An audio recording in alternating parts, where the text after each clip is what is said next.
سید ولد آدم خیر الانام، اس پہ لاکھوں درود، اس پہ لاکھوں سلام۔ بسم اللہ الرحمن الرحیم۔ محترم ناظرین، الحمدللہ رمضان مبارک کا مقدس مہینہ چل رہا ہے۔ اللہ کے نبی صلی اللہ علیہ وسلم نے اس مہینے کے پہلے عشرے کو رحمت، دوسرے کو مغفرت اور تیسرے عشرے کو جہنم سے خلاصی کا ذریعہ بتلایا ہے۔ فرمایا ہے اولہ رحمہ، اوسطہ مغفرہ وآخرہ عتق من النار۔ الحمدللہ پہلا عشرہ رمضان مبارک کا گزر چکا، دوسرا عشرہ جاری ہے اور تیسرا عشرہ جو سب سے قیمتی عشرہ ہے، جس کی طاق راتوں میں سے کوئی ایک رات شب قدر ہوتی ہے۔ وہ شب قدر جس رات میں مانگی ہوئی دعائیں رد نہیں ہوتی، جس رات میں صبح صادق تک خداوند قدوس فرشتوں کو حکم دیتے ہیں کہ میرے بندوں کی دعاؤں پر جا کر آمین کہو۔ اس عشرے کی طاق راتوں میں ایک رات شب قدر ہے۔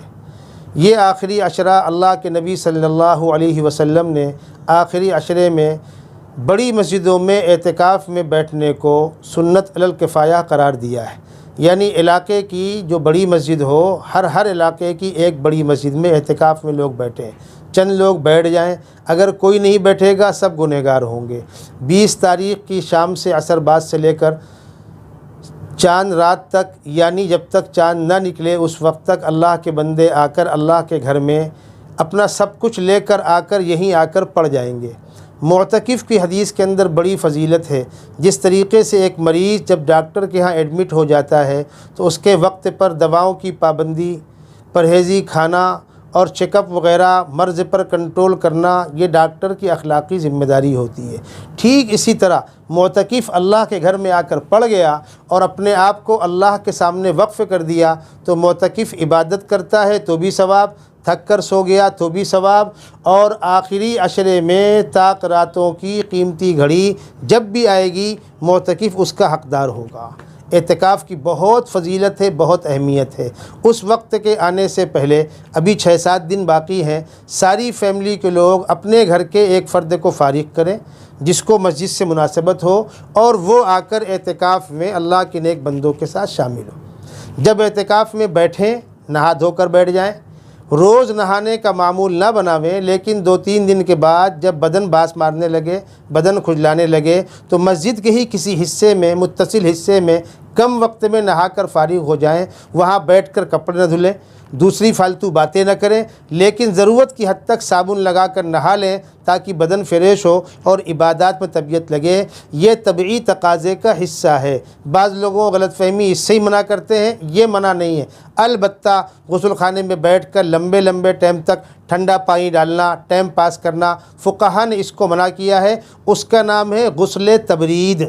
غسل تبرید منع ہے، اور ہم جس کی بات کر رہے ہیں کہ 2-3 دن کے بعد نہا لیں، نہا کر بیٹھیں، 2-3 دن گزرے پھر نہا لیں، پھر ایک بار نہا لیں، اس کے بعد چاند نکلے گا باہر نکل جائیں گے۔ ضرورت کے بقدر جب بدن بدبو کرنے لگے، پسینہ باس مارنے لگے، اس غسل کا نام ہے غسل تنظیف۔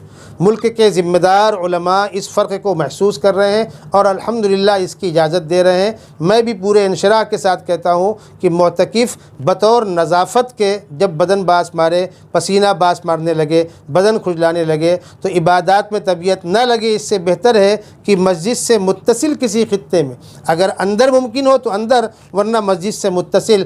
ہم نے اپنی مسجد اقصی میں 2 غسل خانے اسی مقصد کے بنوا رکھے ہیں، مسجد سے متصل معتکفین کے لیے۔ بس وہ جائیں، پانی کھولیں، نہائیں اور چلے آئیں، کپڑے وغیرہ نہ دھوئیں، وہاں پر بیٹھ کر باتیں نہ کریں، زیادہ وقت ضائع نہ کریں، نہا دھو کر آ جائیں اور اپنا پورا وقت عبادات کے اندر لگائیں۔ اللہ تبارک و تعالی ہم تمام مسلمانوں کو اپنے اپنے محلوں میں زائد سے زائد اعتکاف میں بیٹھنے کی توفیق عطا فرمائے۔ السلام علیکم ورحمۃ اللہ وبرکاتہ۔